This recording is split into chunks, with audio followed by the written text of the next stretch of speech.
Spring 2013, the Mars One project solicits candidates for their proposed settlement on Mars. Over 200,000 people apply for the chance to be the first humans to colonize the red planet. Only 24 will be selected. None are expected to return. The Mars One mission is a very ambitious mission. They've canvassed the whole world's aerospace contractors and tried to make heavy use of the experience on the space station, where they've made living modules. Those same modules can be brought to Mars and support human life. Scientists are testing working models of living quarters for Mars, such as NASA's deep space habitat. Engineers designed these pods to be constructed remotely before humans arrive. Once built, the habitats will supply oxygen and water and minimize the harmful effects of atmospheric radiation to humans. Yet even these engineering feats won't allow humans to live on Mars for extended periods of time. We have tried experiments with actually making a survivable environment in a pod, and it seems to be very, very hard to do for a very long scale. If we want long-term habitation on Mars and colonization of Mars, personally, I vote for terraforming. Terraforming is the process of turning an environment unsuitable for human habitation into one that mankind can live in. Scientists are currently researching the various ways we might someday terraform an entire planet.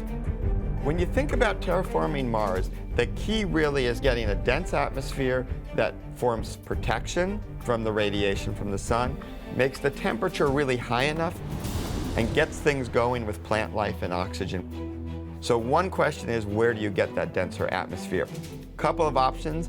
There is various amounts of gases trapped in the polar caps. So you can imagine melting those and releasing the gas. Ancient astronaut theorists propose that if humans are planning to one day give Mars a breathable atmosphere, extraterrestrials may have done the same thing with Earth millions of years ago. There's a distinct possibility that the Earth could have been terraformed. When you look at the development of Earth, what you see is that at every stage, the planet got exactly what it seemed to need to develop into this beautiful blue world that we live on. When we needed oxygen, there was bacteria introduced into the ecosystem that actually sucked up carbon dioxide and methane gas and pumped out oxygen. We're looking at what Mars is, and we're thinking of trying to build an atmosphere and everything else. And the first question you'd have to ask yourself is, did extraterrestrials come here and do the same thing? There's always been a problem about life on Earth. Did it actually start here on Earth or come here from somewhere else? There's no known transition from non-life to life that we can all agree on. Seeing as we don't know how life began, it's up for grabs. But we know on Earth, it was microbes that made the oxygen atmosphere. All those scientists agree that Earth's oxygenated atmosphere most likely can be attributed to the presence of microbes. Many theories exist as to where exactly these organisms came from. One intriguing speculation that has caught the attention of ancient astronaut theorists involves grooved metal balls called Klerksdorp spheres. These mysterious round objects were found scattered in mineral deposits in South Africa that date back 3 billion years.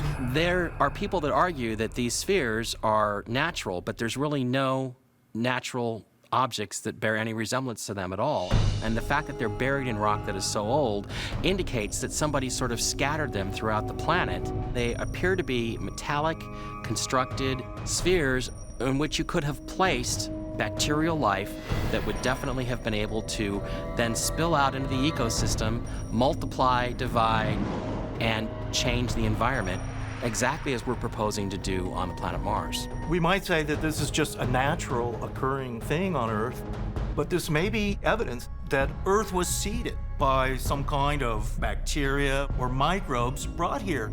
And what we have today has been purposely created by beings with tremendous powers and knowledge.